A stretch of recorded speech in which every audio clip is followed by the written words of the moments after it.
All right, all my G's and Q's, man, we are inside. Now it's time to break down how much the Hellcat cost, what the insurance cost, what my down payment was, and I'm gonna give you guys a breakdown just on a little bit of credit, mindset that you need to have before going in to get the Hellcat. So first and foremost, let's get into it. How much does the Hellcat cost? So for me, the gifted cat, and I haven't said this in any of my other videos, but the gifted cat costed me $1,111 per month. Now this was an $80,000 loan at the time. Now here on the new one, it's actually more expensive. I actually financed this one instead of leasing. The last one I could have leased it for about $1,500 a month. This one I financed for $1,492 per month. Hey man, to get into the insurance side of it, I'm paying about $512 per month. Now I was paying actually less with the Hellcat, and it's crazy because the insurance companies are kind of lying to all of us right now. I called in and I was talking to them about why is the payment higher. I had the same exact car, it's the same exact parts, it's the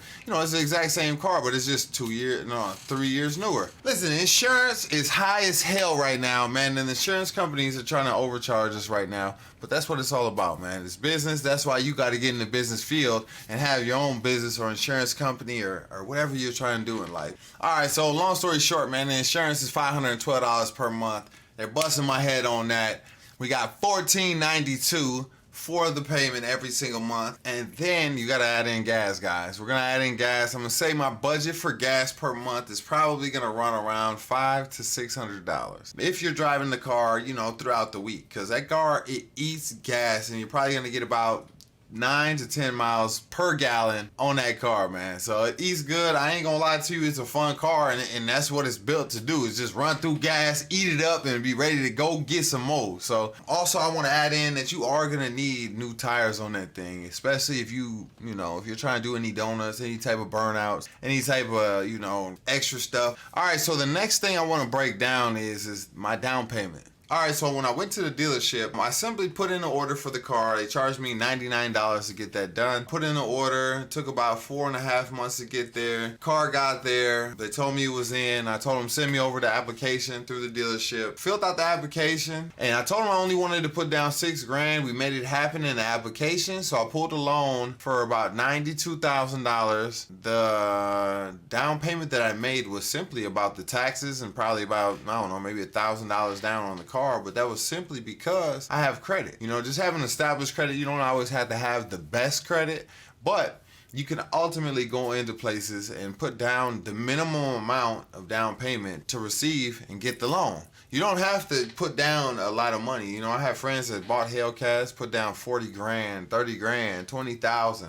You don't have to do that type of stuff. You got to build your credit. And maybe if you guys want to, man, you can reach out to me. I'll help you, give you some suggestions on how to get that done. But nonetheless, make sure you build your credit up before you go get these cars, and make sure that you have a substantial financial situation that is going to help you pay for this car, pay for the insurance, get you new tires, keep you gassed up, and you're going to have to get a security system amongst other things if you want to get a wrap. If you want to add some lights to it, shout out to RGB Halo kits. Make sure if you do get a Hellcat though, that you put some tire stickers on it. It's going to look way better. I don't care if you keep it stock color or however you do it, it's going to look way better if you have tire stickers on it. My estimated total amount that it would cost to have a Hellcat each month, if you go buy one right now, this is a 2022, and this is 2023 that I'm giving you guys this update, I would say $1,492 for the car, right? Plus we got another $500 for the insurance. So that's $2,000 right there, just about rounded up. Then we're gonna go with gas for about $600-700 per month. So that's $2,700 right there. And then if you run through a set of tires per month, that's another $600 to $700. So it's about $3,500 per month you're gonna spend on having a Hellcat. So I need you guys to keep that in mind. It's gonna cost you money to have one of these vehicles. And if you don't drive and drift and do all that stuff, it's still gonna cost you somewhere around $2,000 per month. And if you're younger, your insurance is gonna be higher. If you're older, hey man, you got the good cheap insurance. But nonetheless, I appreciate y'all tuning in, man. I hope y'all keeping it gifted and qualified. I got a bunch of new stuff that I'm going to be doing with my car. From head to toe, we're going to be changing this thing, and we're going to be completely designing it in unique, different ways. And I appreciate y'all boys staying on the journey with me. It's your boy, GQ, man. I'll catch y'all on the next one.